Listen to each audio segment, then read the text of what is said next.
are Scout and Cellar. My name is Shelly. And I'm Lisa. We're here to show you how to set up for a wine tasting. Today we've got an actual wine tasting that we're doing today. So we have arrived 30 minutes prior to the wine tasting because we have to do a couple things when we get here. The first thing is we have to open up our wines. Sarah wants them to give them a chance to breathe. So we have opened up our reds and allow them to breathe. Also remember to keep your reds chilled. Sarah says 55 to 65 degrees on your reds so that they're ready to go for our customers. We also have a cheese board. Now obviously this is probably not your traditional wine tasting setup.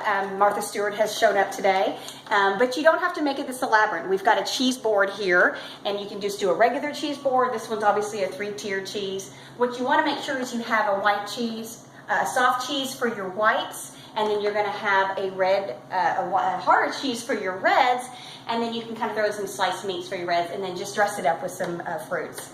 So that's just a cheese board. Again, you don't have to make this elaborate, but this is just some pairings for when we're trying the different wines. That one's pretty amazing. It looks like it should actually be in a catalog. Another thing that you want to make sure is that you have enough wine glasses for all of your guests. Another fun thing to do is to throw out your wine markers that were in your business kit, and you can have all of your guests write their name on their wine glasses.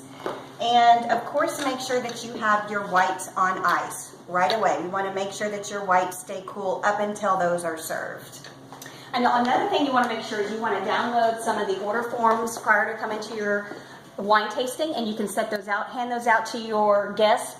As they arrive, they can follow along with what wines we are serving, and obviously the wines we have on the site that we're not be serving, because they can also order those as well. And so place your business card on there too, so people, if they want to reorder, they know how to do that as well. And Lisa's done a great job of these. This is a great idea to put it on these clipboards. Very inexpensive. She had these clipboards, having everyone have a pen that gives them something to write on.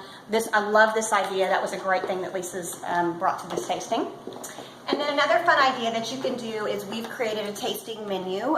We've made a visual for our guests so they can remember at the end of the night when they're placing their orders which wines that they actually tried tonight. So they can refer to this chalkboard here to make sure that they know which wines that they're ordering.